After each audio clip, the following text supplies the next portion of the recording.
Book supernatural, Hindi में इसका अनुवाद है अलौकिक। चैप्टर नंबर 9, उसका आखिरी मौका 1930 से 1932 तक। जब विलियम ब्रनम ने अपनी उम्र के दूसरे दशक में प्रवेश किया तो इत्तेफाक से ही उसे रोकड़ा कमाने के एक दूसरे ही तरीके का पता लग गया। एक दिन उसने एक हार्लो डेविसन मोटरसाइकिल मांगी। जब वह बजरी वाली एक सड़क पर उसे तेजी से दौड़ाए जा रहा था, वह मशीन पर नियंत्रण खो बैठा और फिसलता हुआ एक गड्ढे में जा गिरा जो मुक्केबाजों के प्रशिक्षण केंद्र के सामने था।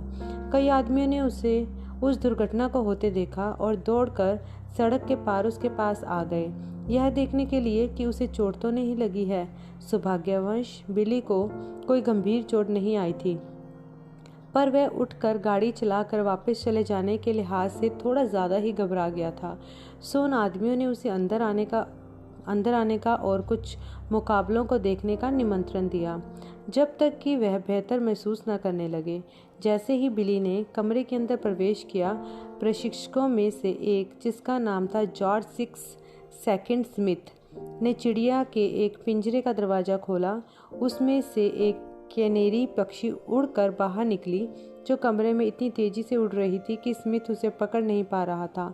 पर जैसे ही वह चिड़िया बिली के सिर के ऊपर से बहुत तेजी से उड़कर गुजरी, बिली ने उसे बीच हवा में ही झपटकर पकड़ लिया। 6 सेकंड स्मिथ ने आश्चर्य व तारीफ में सीटी बजाते हुए कहा, मैंने इतने तेज हाथ अपने पूरे जीवन में कभी नहीं देखे।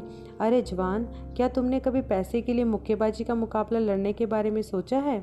अचानक से आए इस कथन ने बिली को पैसे के लिए लड़ाई मुकाबला लड़ने के विचार पर सोचने के लिए विवश कर दिया और जल्दी ही वह अपना खाली समय उस खेल का प्रशिक्षण पाने में लगाने लगा था।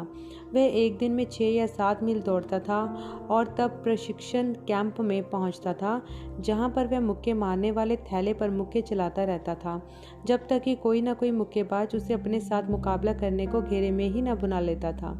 बॉक्सिंग में रिंग असल में एक चौकोर अखाड़ा होता है, जिसके चारों ओर रस्सियां बंधी होती हैं। कोनों पर 4 खंभों की सहायता से यह अखाड़ा परिभाषित करता है और दोनों मुक्केबाजों की गतिविधियों की हद स्थापित करता है।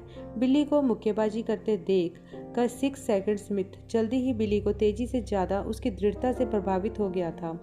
प्रशिक्षक ने बिली के साथ कई घंटे बिताए, उसे सही कदम, ताल, हाथों को चलाने के तरीके और सबसे ज़रूरी, बिना ढेर हुए दूसरे मुक्केबाज से मार खाना सिखाते हुए।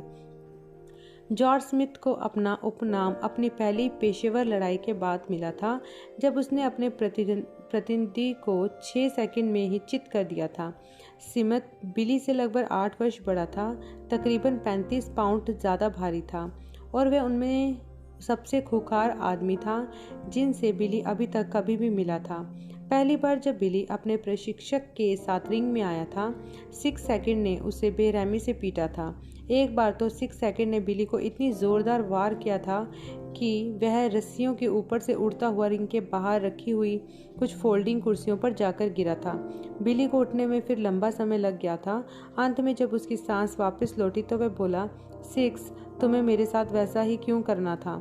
6 सेकंड हंसा और फिर बोला, इस तरह की पिटाई से ही तुम्हें सबसे ज़्यादा फ़ायदा होगा। फ़ायदा होगा?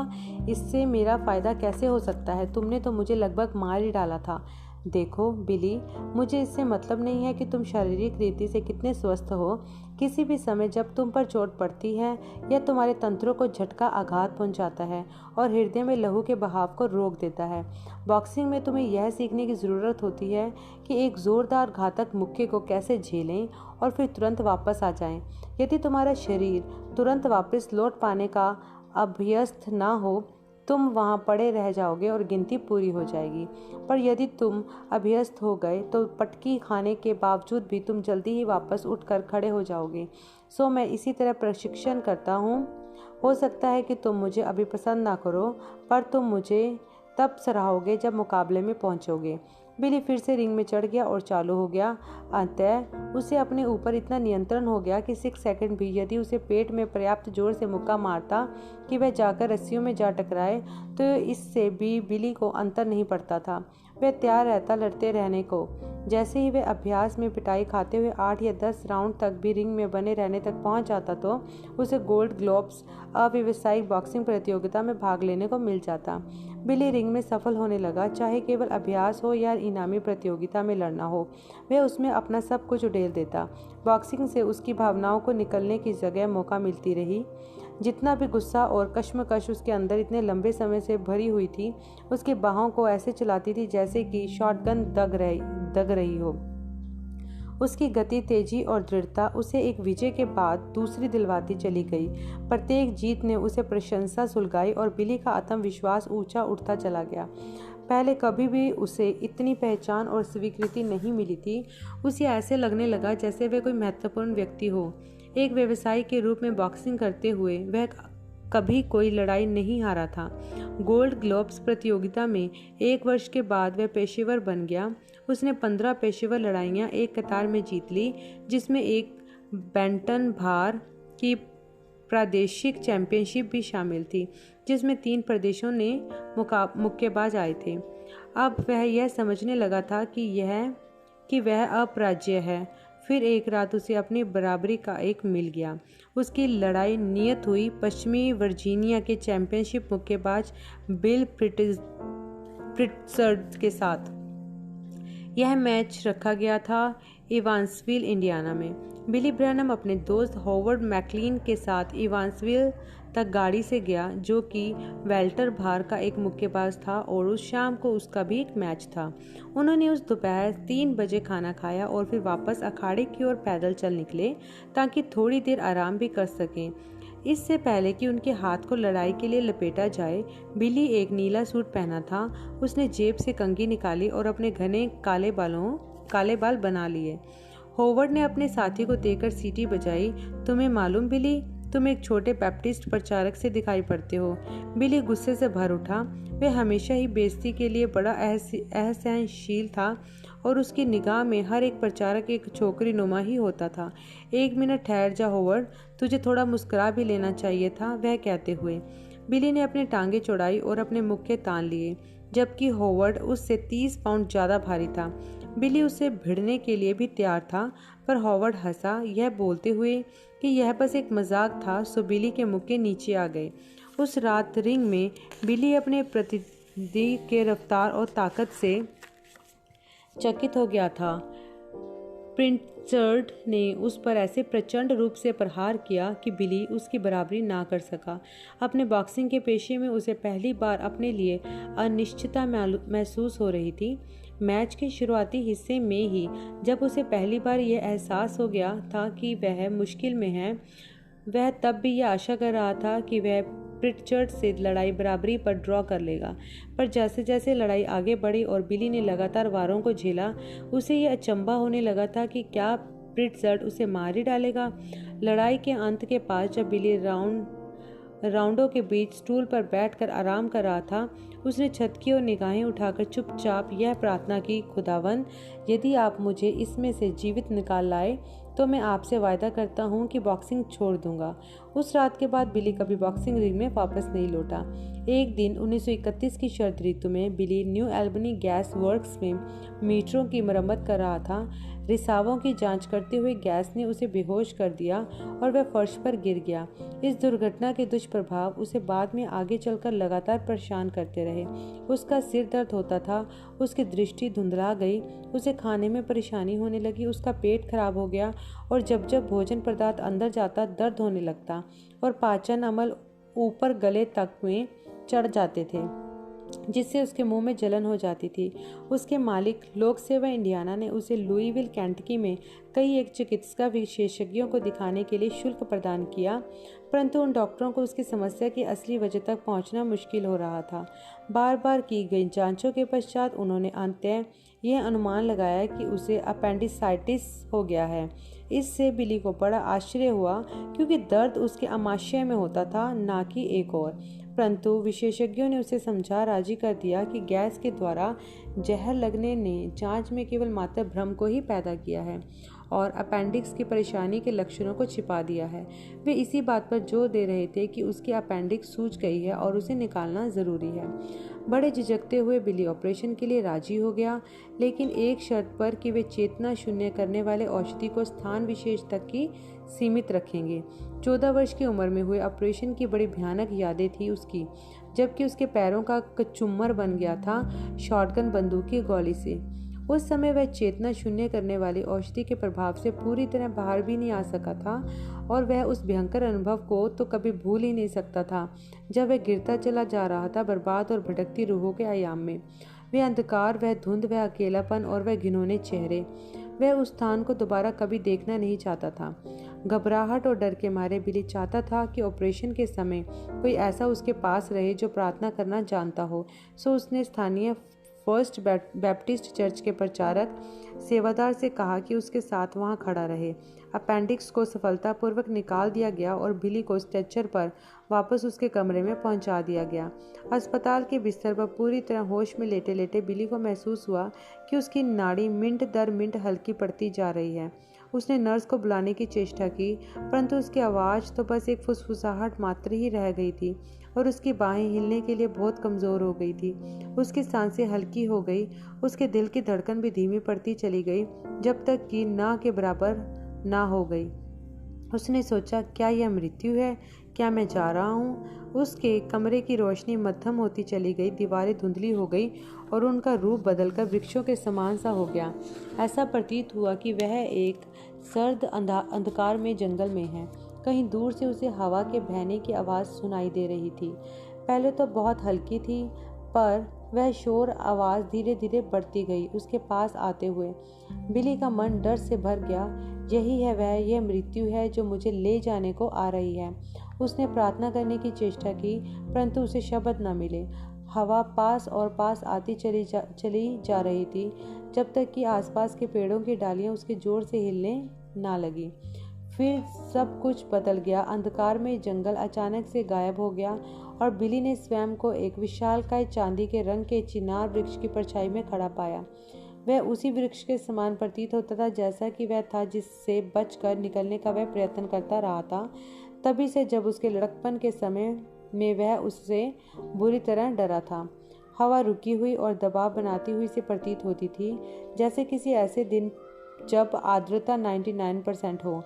हवा में चक्कर काटती पत्तियों की आवाज़ के कारण बिली की निगाह ऊपर उठ गई। उसने ठीक उसी चक्रवात को वहां ऊपरी डालियों में घूमते देखा, उसी गहन गहरी आवाज़ में यह बोलते हुए सुना कि ना शराब पीना, ना कभी सिगरेट पीना, ना ही कभी अपने शरीर को प्रागंदा करना। मैंने तुझे बुलाया और तू जा नहीं रहा है। बिली का मन अचानक से वापस उसी दिन में चला गया, कई साल पहले, जब इसी आवाज़ ने उससे कहा था, तुम्हारे करने के लिए एक काम है जब तुम बड़े हो जाओगे। तब आवाज़ ने अपना दोषारोपण दोहराया, मैंने तुम्हें बुलाया और तुम जाते नहीं। बिली बहुत डर गया। क्या वह अपने जीवन के मतलब से चूक गया था? क्या बहुत देर हो चुकी थी? घबरा कर वह चिल्ला उठा, किसने पुकारा है? तुम कौन हो और तुम क्या चाहते हो कि मैं करूं? आवाज़ तीसरी बार फिर से आई, मैंने तुम्हें बुलाया और तुम फिर भी नहीं गए। बिली पुकार उठा, यीशु, यदि यह आप हैं तो मुझे वापस पृथ्वी पर जाने दीजिए और मैं आपका सुसमाचार घरों की छतों और सड़कों के कोनों से प्रचार करूंगा। मैं हर एक को इसके बारे में बताऊंगा। पलक झपकते ही बिली वापस अस्पताल के बिस्तर पर था। उसका हृदय बहुत तेजी से धड़क रहा था और उसके फेफड़े गहरी गहरी सांसें ले रहे थे। वह जिंदा रहने वाला था। शल्य चिकित्सक जो उसके भीतर के पास खड़ा था, वह ध्यान देने योग्य चकित था। बिली के गालों को लाल होते देख और उसकी ताकत को इतनी जल्दी लौटते देखकर चार्ल्स व एला ब्रैनम की तरह घूम कर देखते हुए वो बोला, मैं चर्च जाने वाला आदमी नहीं हूँ। मेरे काम इतना ज़्यादा है कि मुझे समय ही नहीं मिलता है, पर मैं जानता हूँ कि खुदा ने इस लड़के से मुलाकात की है। ज़रूरतों के कारण बिली अपने काम पर वापस लौट गया। जैसे ही उसके टांके खिंचाव सहने लायक हो गए, दुर्भाग्यवश ऑपरेशन ने उसके एक भी मूलभूत लक्षण को दूर नहीं किया था। 1931 से 32 की सर्दियों के दौरान उसकी हालत लगातार बिगड़ती ही गई। उसका पेट लगभग हर एक उस भोजन को अस्वीकार कर देने लगा जो उसने खाने की कोशिश की, जिसके कारण वह मजबूर हो गया जौ के पानी और सूखे आलू बुखारे के रस पर ही जिए, और यह भी ठीक से रुक नहीं पाता था। उसकी आंखों में दृष्टि वैषम्य हो गया और वह बिना मोटे चश्मे के देख तक नहीं पाता था। जब भी वह चश्मा उतारता उसका सिर इतना हिलने लगता था कि एक नाई भी उसके बाल नहीं काट पाता था। लुईविल के विशेषज्ञ तो चकरा गए थे। जांचों की एक लंबी कतार के बाद एक डॉक्टर बोला, श्रीमान ब्रनम, मुझे डर है कि तुम्हारी हालत निराशाजनक है। तुम्हारा पेट तो छालों की एक बड़ी गठरी बन चुका है। तुम्हें जीवन भर बड़ी सख्ती से केवल मुलायम भोजन ही खाना होगा। इसे मत भूलना, क्योंकि ठोस भोजन का एक मुंह भरने वाला भी तुम्हें मार डालेगा। बिली घर आ गया, बीमार और हतोत्साहित, परंतु वह कम से कम जीवित तो था। अब उसने दृढ़ निश्चित कर लिया था कि वह खुदा को खोजेगा ताकि वह अपना वायदा पूरा कर सके। वह बड़ी ईमानदारी से बाइबल पढ़ने लगा। पढ़ते हुए वह जितना आगे बढ़ता उतना ही प्रोत्साहित वह होता जाता था। वह तो असल में अपने कुछ अनुभवों से उन बातों के मिल रहे होने को पहचान पा रहा था जिनके विषय में वह पढ़ रहा था। जैसे कि जब आदमियों या औरतों ने खुदा की आवाज़ को सीधे उन्हीं से बात करते हुए सुना। क्या वह खुदा हो सकता था जिसने उस चिनार के पेड़ में से उससे बात की थी जब वह बालक था? उसे हमेशा ही यह शक था कि वह वही था, परंतु कभी पूरी तरह मान नहीं पाया था जब तक उसने वह नहीं पढ़ लिया जहाँ खुदा ने अय्यूब से एक हवा के चक्रवात में होकर बातें की थी। अय्यूब 38 की 1 और 40 की 6। इसने उसे विश्वास दिला दिया। फिर जब वह यीशु, पतरस और पौलुस के जीवन वृत्तांत में गया, बिली ब्रैनम उत्तेजना से दहकने लगा। यहाँ पर थे उन सभी अजीब अविचेतनावस्था जैसी स्थितियों के स्पष्टीकरण जो उसने कभी कभी अनुभव की थी, जहाँ पर वह पूरी तरह जाग तो रहा होता था पर अचानक से स्वयं को कहीं और पाता था। कुछ घटित होते हुए देखता जो इतना वास्तविक दिखाई पड़ता जैसे कि उसके पैरों में पहने हुए उसके जूते। बाइबल उन्हें दर्शन बुलाती थी। शायद उसका जीवन इतना भी अजीब नहीं था। आखिरकार शायद यह खुदा था जो उसके साथ बातचीत कर रहा था। बिली उस इलाके के विभिन्न चर्चों में गया, यह पूछते हुए कि वह किस तरह से खुदा से मुलाकात कर सकता है, लेकिन बजाय इसके कि एक व्यापक आम रीति से सहमति और एक सीधा सरल तरीका रास्ता मिलता, उसे मिले विरोधात्मक मत जिनमें केवल भ्रम ही था। फर्स्ट बैप्टिस्ट चर्च चाहता था कि उनकी चर्च तालिका में अपना नाम लिखवा ले और वे उसे स्वीकार कर लिए जाने का एक स्वीकृति पत्र दे देंगे। लूथरन यह चाहते थे कि वह कन्फर्मेशन की कक्षाओं में आना शुरू कर दें। कैथोलिकों का कहना था कि उसे पोप को पृथ्वी पर खुदा की सर्वोच्च सामर्थ्य स्वरूप ग्रहण करने की ज़रूरत है और प्रत्येक रविवार को सभा सेवंथ डे एडवेंटिस्टों ने उसे बताया कि उसे शनिवार को सबत का दिन मानना जरूरी है। प्रत्येक चर्च यह सोचता था कि सत्य पर उन्हीं का एक छत्र राज्य है, इस हद तक कि बाकी सब बाहर हैं। बिली नहीं जानता था कि क्या करना चाहिए। उसे कुछ पता नहीं था कि खुदा को कहाँ पाया जा सकता है। फिर उसने सोचा, मालूम, मैंने उसे प्रकृति में देखा है। मुझे लगता है कि मैं बाहर वहाँ जंगलों में जाकर उससे बात करूँगा। वह पैदल ही चलता हुआ शिकार के अपने एक पसंदीदा स्थान पर गया, पर इसने भी मदद नहीं की। वह नहीं जानता था कि वह क्या करे जब तक कि उसे यह एहसास ना हो गया कि वह पागलों की तरह बोले चला जा रहा है, जबकि कोई सुनने वाला वहाँ उपस्थित प्रतीत ही नहीं होता था। फिर उसे एक तरकीब सूझी, क्यों ना खुदा को एक चिट्ठी लिखी जाए। यह एक बढ़िया योजना प्रतीत होती थी। सो उसने लिखा, प्रिय श्रीमान, मैं जानता हूँ कि आप यहाँ इस रास्ते से होकर गुजरते हैं, क्योंकि मैं यहाँ पर बैठकर गिलहरियों का शिकार किया करता हूँ और मुझे पता है कि आप आते हैं। मुझे आपकी ज़रूरत है। क्या आप किसी समय आकर मुझसे बात करेंगे? मैं आपको कुछ बताना चाहता हूँ, बिली ब्रैनम। इस चिट्ठी को एक पेड़ पर ठोक कर बिली घर चला गया, यह सोचकर कि वह बाद में लौट कर आएगा कि देखें कि इससे कुछ अच्छा नतीजा निकला या नहीं। पर अगले दिन उसे कुछ शक होने लगा कि यह सोचकर, अब ज़रा 1 मिनट रुको, मैंने वहाँ उन जंगलों में कभी किसी को नहीं देखा है, और इसके अलावा यदि खुदा सभी जगह है तब फिर मैं उसके पास शहर में रहकर भी उतना ही पहुँच सकता हूँ जितना शहर के बाहर। लेकिन यह तो मुझे मेरी मूल समस्या पर फिर वापस ले आता है। मैं खुदा से बात करना चाहता हूँ, पर मैं यह नहीं जानता हूँ कि कैसे करूँ। वह अपने घर के पीछे उस पुराने छप्पर में गया और दरवाज़ा बंद कर लिया। छप्पर के अंदर सीलन पानी टपक रहा था, एक रात पहले आई बारिश के कारण। गीली ज़मीन को अनदेखा करते हुए बिली एक कचाड़ा हो चुकी टी मॉडल की फोर्ड कार के पास अपने घुटनों पर झुक गया। उसका मन उसके उद्देश्य पर ही चिपका हुआ था, अपने सृजनहार सृष्टिकर्ता से बात करने की व्याकुलता में। वह बुदबुदाया, अब मैं इसे कैसे करूं? मैंने लोगों की प्रार्थना करते हुए तस्वीरें देखी हैं और मैं सोचता हूँ कि वे अपने हाथ इस प्रकार रखते हैं। उसने अपने हाथों का अपने सामने चपटा कर प्रार्थना की सबसे खास मुद्रा में जोड़ा। अब मैं क्या बोलूँगा? किसी न किसी तरह से तो तुम्हें इसे करना ही है और मैं नहीं जानता कैसे। उसने निर्णय लिया कि एकमात्र तरीका जिससे वह कहीं भी पहुंच सकता है वह आगे बढ़कर गलती ही करे, पर कोशिश करे। प्रिय श्रीमान, मैं चाहता हूं कि आप आएं और बस एक पल के लिए मुझसे बात करें। मैं आपको यह बताना चाहता हूं कि मैं कितना बुरा हूं। वह सुनने के लिए रुका। छप्पर के अंदर संपूर्ण शांति थी। शायद मुझे अपने हाथ इस प्रकार रखने चाहिए थे। उसने अपनी उंगलियों से उंगलियां फंसाई और फिर से कोशिश की। प्रिय श्रीमान, मैं नहीं जानता हूँ कि मुझे यह कैसे करना चाहिए, पर मैं भरोसा करता हूँ कि आप समझ जाएंगे। क्या आप मेरी मदद करेंगे? वह सुनने के लिए रुक गया। कुछ नहीं हुआ। इस समय तक उसका स्वयं पर काबू पूरी तरह टूट चुका था। आंसू उसकी आंखों से भर आए थे जब उसने बोला, श्रीमान, भले ही आप मुझसे बात ना करें, मैं आपसे फिर भी बात करूंगा। श्रीमान, खुदा, मैं किसी काम का नहीं, कहीं से अच्छा नहीं हूँ। मैं खुद पर शर्मिंदा हूँ। मैं क्षमा प्रार्थी हूँ कि मैंने आपको इतने वर्ष तक आपको अनदेखा किया है, पर अब मुझे आपकी ज़रूरत है। कृपया आइए और मुझसे बातचीत करिए। अचानक उसके शरीर को एक अजीब अनुभूति होने लगी।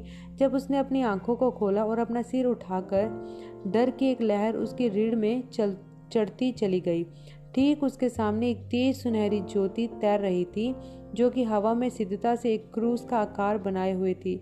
उसकी ऊर्जा की गहराई में से एक आवाज़ आई, एक ऐसी भाषा में बोलती हुई जिसे बिली ने पहले कभी नहीं सुना था। फिर वह गायब हो गया।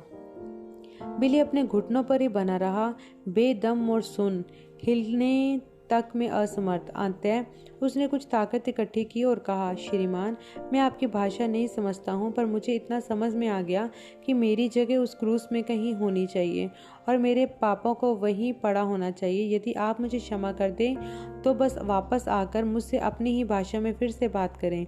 यदि आप मेरी भाषा नहीं बोल सकते हैं तो मैं उससे ही समझ लूँगा। वह क्रूस फिर प्रकट हो गया, गर्माहट और प्रकाश को उत्सर्जित करता हुआ। बिली ने अपनी आंखें बंद कर ली और अपनी बाहें फैला दी। उसे एक बड़ी ही विचित्र संवेदना की अनुभूति होने लगी, जो ऐसी महसूस होती थी जैसे गर्म बारिश की बूंदें उसके शरीर पर झिमिर झिमिर बरस रही हों। अचानक ही उसे शांति और स्वतंत्रता महसूस होने लगी, जैसे कि 100 पाउंड का बोझ उसके कंधों से उठा लिया गया हो। जब उसने अपनी आंखें खोली तो वह ज्योति जा चुकी थी। उमड़ने की हद तक रोमांचित होकर बिली उस छप्पड़ में से दौड़कर निकला और धड़ाके के साथ घर में घुसा। चौंक कर उसकी माँ ने पूछा, बिली, क्या हुआ? क्या तुम घबरा गए हो? नहीं मैम, कुछ बड़ा ही अद्भुत ठीक अभी ही घटा है। वह क्या है? मैं नहीं जानता, परंतु मुझे तो बस बहुत ही अच्छा लग रहा है। वह फिर से भागता हुआ बाहर निकल गया, कोई जरिया ढूंढते हुए कि अपने आनंद को बाहर निकाल सके। घर के पीछे एक रेल की पटरी होकर जाया करती थी। बिली मुश्किल से चढ़कर उस चबूतरे पर पहुंच गया और पटरी के किनारे साथ भागता चला गया। हवा में कूदने और अपने मुक्के हवा में चलाने के लिए यहाँ वहाँ रुक भी जाता था, अपनी अनुभूतियों को जाहिर करने के लिए परछाई से मुक्केबाजी करता हुआ। आखिरकार लंबे इंतजार के बाद उसने खुदा को पा ही लिया था, यीशु मसीह की क्रूस में। कुछ ही दिनों के पश्चात एला ने कहा, बिली, मुझे पिछली रात तुम्हारा ही एक सपना आया था। मैंने तुम्हें एक श्वेत बादल में खड़ा हुआ देखा था कि तुम पूरी दुनिया को प्रचार कर रहे हो। यह बात बिली को बहुत ही अजीब लगी थी, क्योंकि उसकी माँ लगभग कभी भी स्वप्न नहीं देखती थी।